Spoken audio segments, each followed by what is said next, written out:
Bonjour. Alors, je suis désolée, le décor n'est pas terrible, mais j'y vais quand même. Parce que voilà, je voudrais vous parler une nouvelle fois de ce livre.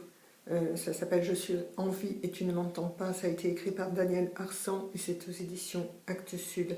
C'est un si beau livre. Un livre que j'ai mis du temps à lire d'ailleurs. Je me suis arrêtée un moment parce que je dormais mal à cause de ça. C'est un livre complètement déstabilisant, hein, mais c'est quelque chose. Alors, c'est l'histoire d'un homme qui est en vie malgré tout, qui est resté en vie en dépit du camp de Buchenwald où il a été interné 4 ans, en dépit de l'indifférence affichée des autres, en dépit de la lâcheté de ses parents, de l'agressivité de son frère, en dépit de plein de choses, en dépit surtout des tortures qu'il a endurées.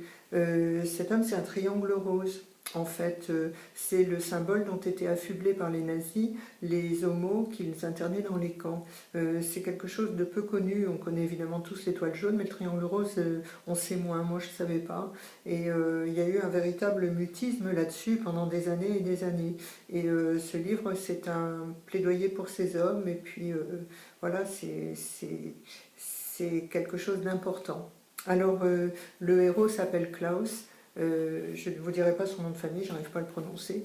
Il vient d'être libéré, il a 23 ans et il se retrouve dans sa ville, Leipzig, et c'est une ville en ruine à la fin de la guerre, et il retrouve ses parents. Et ses parents ne veulent pas savoir ce qui lui est arrivé, c'est trop dur pour eux.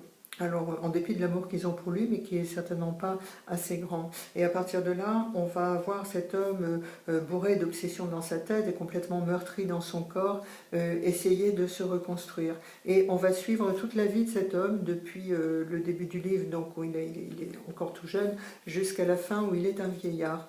Et et c'est là que le livre est très très fort, on va participer totalement, entrer totalement dans ses angoisses. Vous imaginez bien tout ce qu'il peut y avoir dans sa tête, dans la tête d'un homme qui a été violé des tas de fois, violé par des capots, violé par tout son baraquement aussi, violé en particulier avec une règle en fer qui va devenir une image totalement obsédante dans le livre. Et nous, lecteurs, eh ben, on va être plongé dans ces obsessions. On va être plongé comment? Par le style de l'auteur qui est très particulier. Il y a d'abord tous ces mots qui sont jetés comme ça, qui nous sont jetés à la figure, détachés des phrases et qui vont petit à petit nous faire du mal à nous. Et puis aussi parce que c'est un récit qui n'utilise pas les outils narratifs de base. C'est-à-dire que vous n'aurez pas, par exemple, quand il arriva à Paris ou le lendemain soir, etc. Donc, il n'y a pas, en l'absence de ces outils, on se retrouve dans une espèce de magma temporel. Et à la fin du livre, on se pose d'abord cette question bête, vraiment bête, mais on se la pose tous. On se dit, mais comment est-ce qu'on peut construire une vie après une expérience pareille? Et puis aussi, on va suivre ces obsessions et suivre le déroulement de ces obsessions. C'est-à-dire que ces obsessions vont devenir de moins en moins courantes, de moins en moins fortes.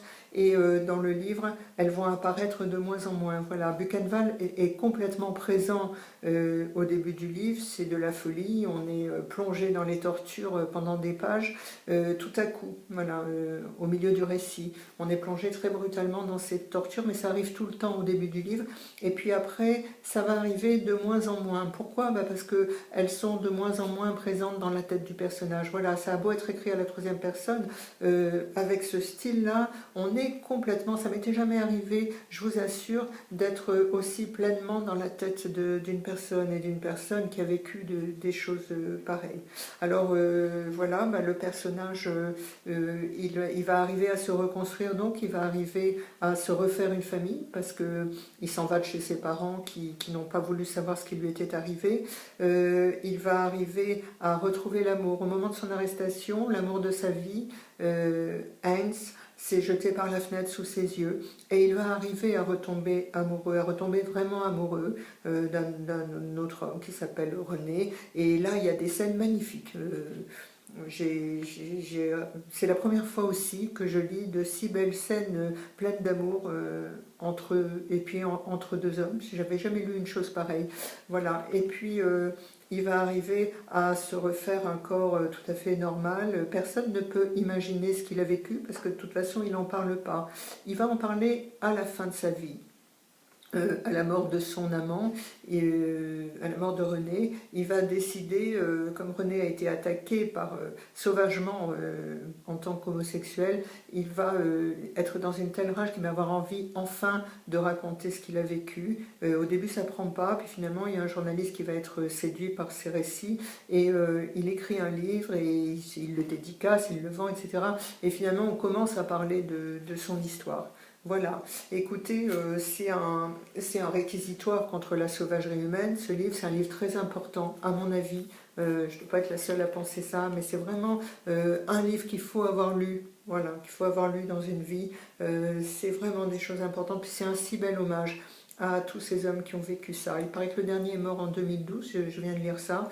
Vous voyez, moi je ne savais pas. Je ne savais pas ces histoires de triangle rose.